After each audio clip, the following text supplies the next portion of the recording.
I got in the fitness industry by accident. When I was around 19 and 20 years of age, I was playing representative football and I was studying accountancy. And I had an injury and I went to see my sports doctor, who'd been my sports doctor since I was a teenager. And when I told him I was doing accountancy, he was dumbfounded and thought I'd also always be someone who followed some sort of sporting career or something in fitness. So he hopped on the phone and rang up the Australian College of Physical Education there and then, and the next day I was off for interviews and enrolled in a phys ed course, and from that I studied and coached for many years before going on to travel and then start up a fitness career. I started off as a personal trainer down at Bondi Beach, training people individually and in groups, and literally when I first started it was as an afterthought. Someone asked me to train them one day, and before I knew it I was training 5 or 6 groups a week, and before I knew it I was training half a dozen one-on-one clients, and next thing you know I had a facility, and so I stumbled across it. And unfortunately, stumbled is probably the word. For as many years I continued to, in inverted commas, run a business, but probably not very effectively, unfortunately. Everything, as I said, quite funny for me, has been by chance, in that I stumbled into the industry by someone telling me I should do it. One day, one of my clients who I was training literally rang up and said, "There's a place on the corner of Maroubri Road that's for rent. I think you should put a studio in there." I went and had a look at it. All my clients were saying, "Yeah, let's do it." So I put a studio in there. So yeah, nothing was actually planned. It's my tree has just grown, and I've had to grow with it.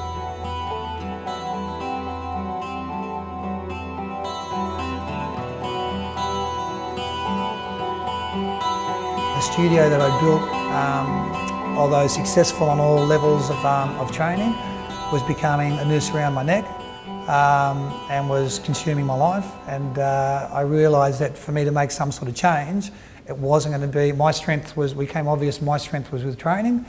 And I had a business, as I said, that had grown. I never chose to be a businessman. I never said I was a businessman. I just went from someone running on Bondi Beach, and next thing you know, I've got 5 or 6 staff and I've got a facility. So it became obvious to me that to make some sort of change, it was going to have to come from some advice or some help from outside sources. And obviously I found what I thought was going to be that source.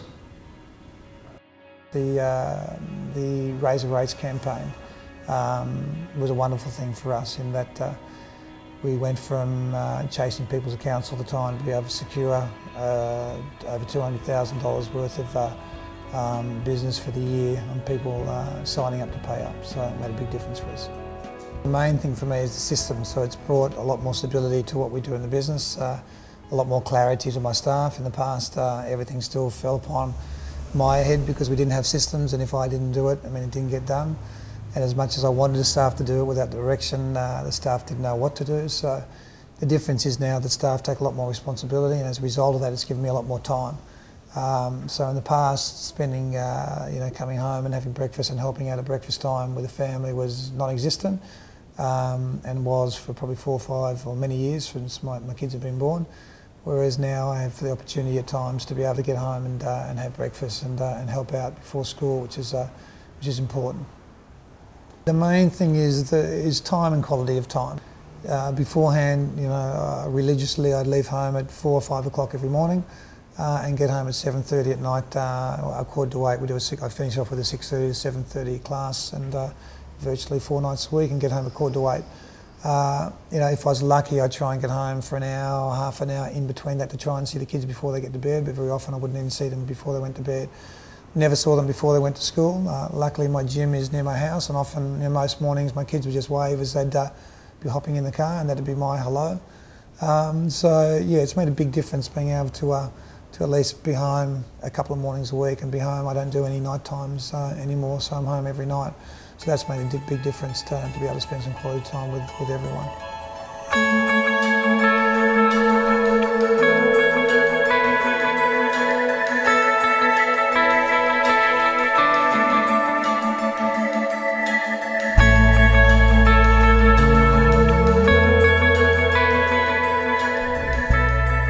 I love my boys dearly, and I'm a typical, I'm an I suppose, retired athletic person.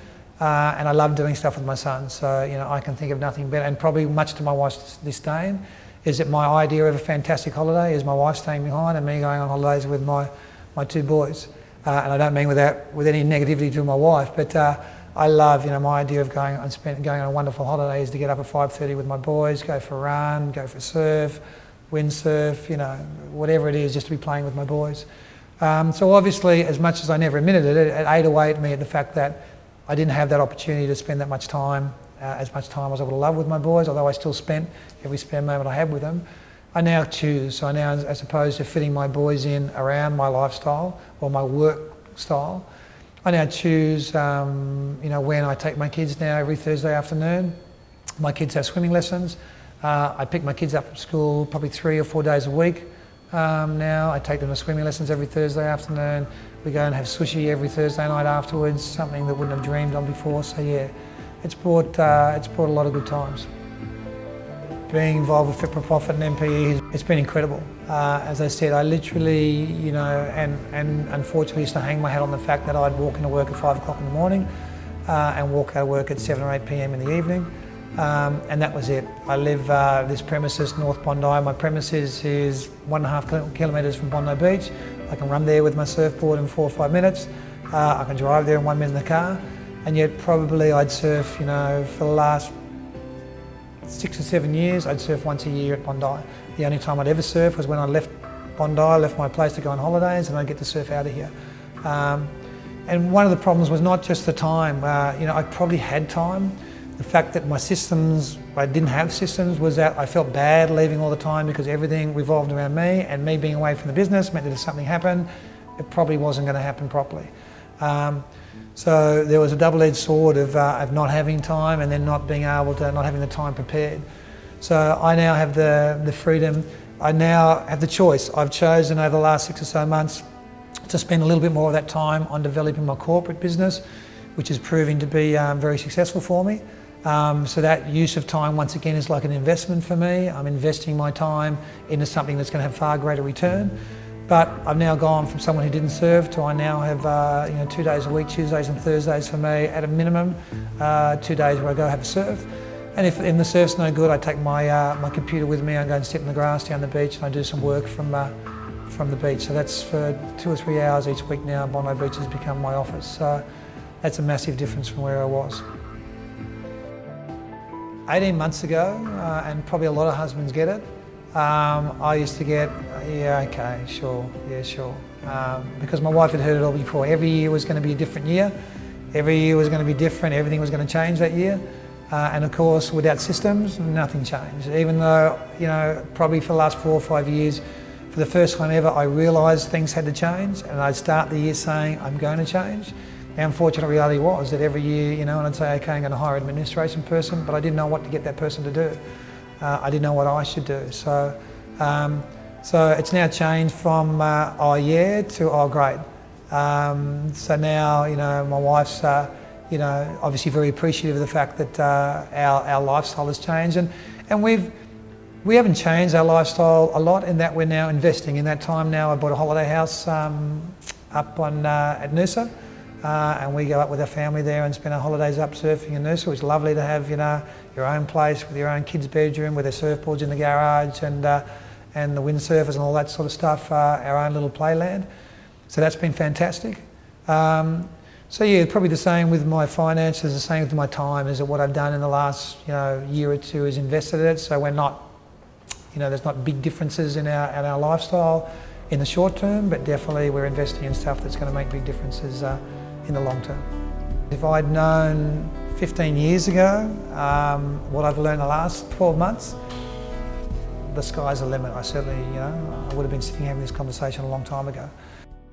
Definitely for any person coming into the business, in the industry, and setting up a business, I'd be looking to contact Fit for Profit and get some sort of advice. I mean, as I say to people all the time, whether I'm training someone who's trying to lose weight or whether I used to be training an elite athlete, everyone has strengths and weaknesses, and the good people are the ones who, you know, realise their strengths and work on their weaknesses. And for the average person who starts up a business, if they've got a speciality in that business, there's a very good chance that their speciality is not in a business sense. So I'd strongly recommend most people who go into business to get some sort of business advice to give them that direction, because it makes a big difference.